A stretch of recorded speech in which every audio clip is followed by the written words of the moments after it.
din din dahayo waxane asal dhaladiyo dhaqan xariiray idhaqaate kala yara dhelne yarku din din digiyo rono amba dhigo kama dhiri soo dhawaadi kala yara dhelne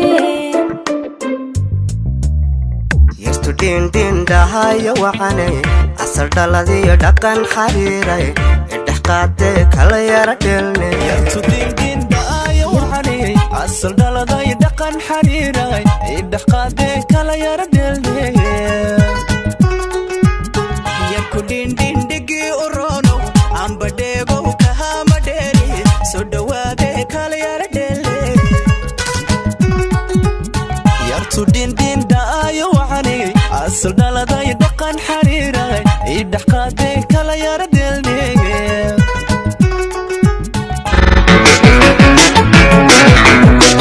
Astamaha shacayr